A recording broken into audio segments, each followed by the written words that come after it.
जय श्रीमन नारायण, जय माता दी। प्यारे भक्तों, आइए जानते हैं धनतेरस को भूल कर भी क्या नहीं करना चाहिए और धनतेरस में क्या करें। आइए इनको विस्तार से जानते हैं। आइए, मैं आचार्य रामाशंकर द्विवेदी। जानते हैं धनतेरस में क्या नहीं करना चाहिए। यह जो मैं बताने जा रहा हूँ, इसको जैसे ही प्रकाशित होगा विवाद होना निश्चित है, क्योंकि मैं जो बतलाने जा रहा हूँ ज्योतिष, पंडित, कर्मकांडी इत्यादि से हट करके बतलाने जा रहा हूँ।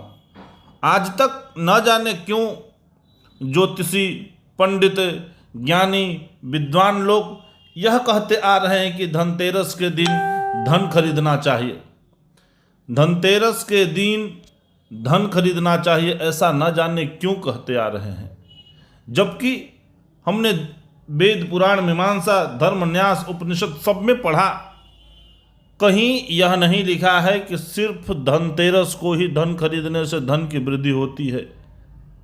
ऐसा कहीं नहीं लिखा कि धनतेरस के दिन धन खरीदने से 2 गुना, 3 गुना, 4 गुना, 13 गुना, 15 गुना, 20 गुना उसकी वृद्धि होती है। ऐसा कहीं नहीं लिखा है। आइए जानते हैं क्या न करें, भूल कर भी न करें।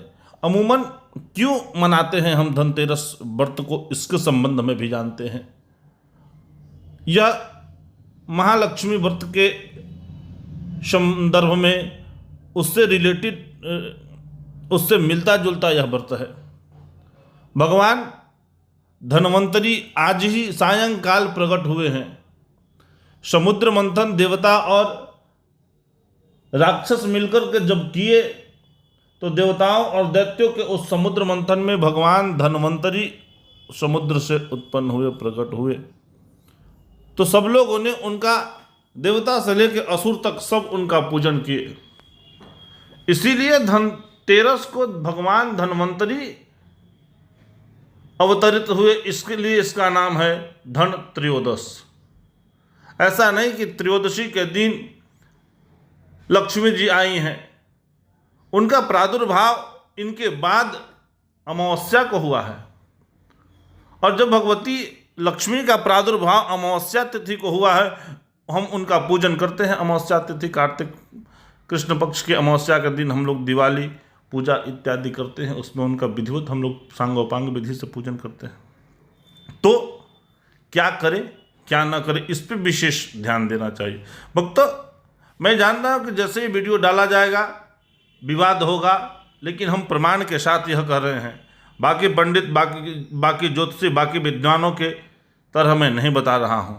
हो सकता है वह भी अपने एक हद तक ठीक हों, लेकिन मैं जो कह रहा हूँ यह गारंटी के साथ कह रहा हूँ कि आप जो कर रहे थे पूर्व से वह गलत कर रहे थे। अब सुधारने की आवश्यकता है।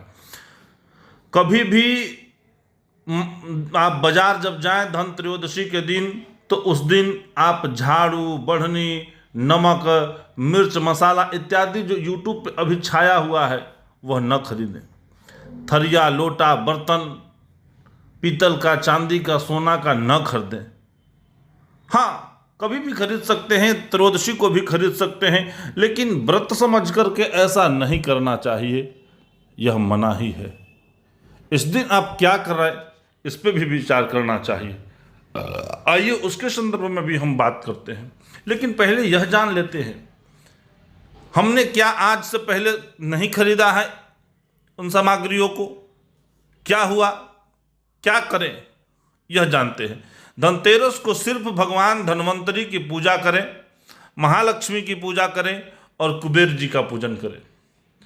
इनका सायंकाल पूजन करना चाहिए।